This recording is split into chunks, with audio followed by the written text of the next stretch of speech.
Salam dostlar, hər vaxt xeyir olsun. Bugünkü videomuz başdan da görsəndiyi kimi, əgər Dövlət Gömrük Komitəsi sizin bağlamanızı saxlayarsa, nələri etməlisiniz, nələri bilməlisiniz? Yəni burada mənim öz başıma gələn hadisədən deyək ki, ilhamlanaraq bu videonu çəkirəm. Yəni birbaşa özüm bu danışdığım proseslərdə iştirak eləmişəm. Deməli, mən eBaydan məhsul almışdım. Deməli, gömrük bunu saxladı. Mən yerli daşıyıcı şirkət tərəfindən bunu gətirirdim. Yəni Expargo vasitəsilə. İndi başdan danışacağım. Bəli, sizə hansı sənədlər lazımdır, hara müraciət etməlisiniz? İlk növbədə siz deməli, hər hansı bir yerli daşıyıcı şirkət vasitəsilə bunu gətirirsinizsə, məsələn, Trendyoldan, ya Temudan, ya eBaydan və yaxud da Amazondan, Expargo, Starex və s. vasitəsilə gətirirsinizsə, həmin şirkət sizə mesaj göndərir ki, sizin bağlamanız gömrükdə qalıbdır. Bu zaman yaxınlaşırsınız, hansı filiala sifariş vermişsinizsə, o filiala yaxınlaşırsınız, bağlamanızın daşıma haqqını ödəyirsiniz, oradan sizə qaymə təqdim olunur. Gömrüyə təqdim eləmək üçün. Deməli, mən hər ehtimala qarşı hansı bank kartı ilə ödəniş eləmişdimsə, deməli, son bir ayın çıxarışını çıxartdım. Hansı ki, həmin ödədiyim məbləğ, o bağlamaya ödədiyim məbləğ orada görsənsin. Sonra, məsələn, eBaydan mən almışdım həmin məhsulu. Telefonumda yüklü idi. Dedim, orada soruşa bilərlər, yəni eBaya baxa bilərlər. Bunları eləyəndən sonra, bunları yəni yığandan sonra bir də əlbəttə şəxsiyyət vəsiqəsi ilə mən yaxınlaşdım Bakı Kargo terminalına. Bakı Kargo terminalı Heydər Əliyev adına hava limanı ərazisində yerləşir. Ora gedə bilərsiniz taksi ilə və yaxud da ki 28 may və Köroğlu metrosunda müvafiq dayanacaqlardan H1 avtobuslar gedir. Sırf aeroporta işləyir. Onunla gedib gələ bilərsiniz. O daha uyğun çıxacaq. Deməli, biz yaxınlaşdıq Bakı Kargo terminalına, Y blokuna. Orada da görəcəksiniz, bloklar böyük hərflərlə yazılıbdır. Y blokunda post bağlamalarının deməli, aktlaşdırması zalı var.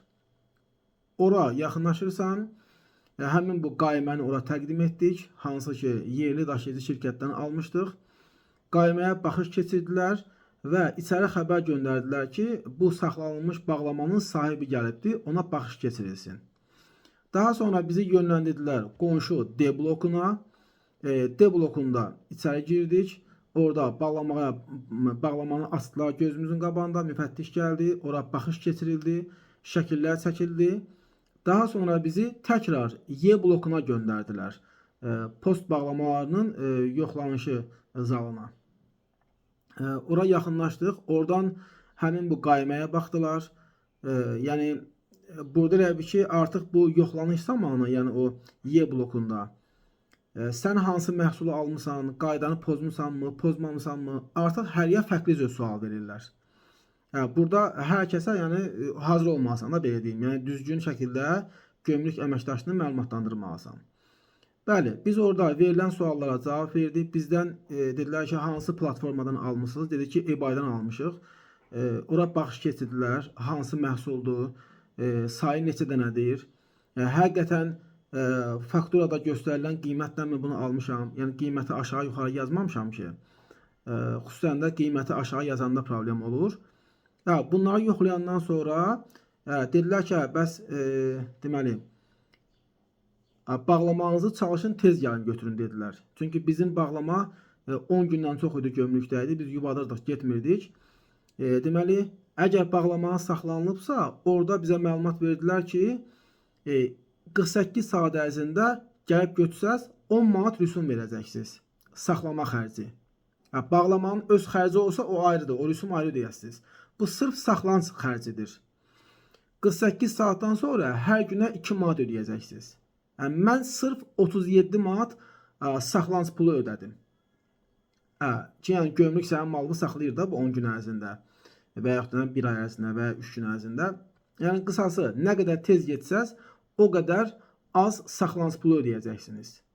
Hə, və əgər müəyyən olunsa ki, siz hər hansı bir qaydanı pozmusunuz, sizin gətirdiyiniz məhsul gömrük rüsumuna cəlb olunur, bunu ayrıca ödəyəcəksiniz. Saxlanıc pulunun həmin rüsuma aidiyyəti yoxdur.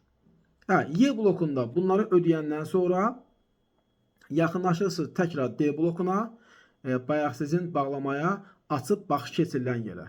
Artıq orada bağlamanızı təhvil alırsınız və sizi müvafiq bir sektora yönəldirlər. Orada X-raydən keçir məhsulunuz və bağlamanızı təhvil almış olursunuz. Təkrar həmin elə aeroport ərazisindən soruşursunuz. H1 ilə qayıda bilərsiniz və ya taksi ilə qayıda bilərsiniz. Belə. Yəni mən bu ardıcılığı sizə izah elədim. Ümid edirəm ki, bu sizin üçün faydalı oldu.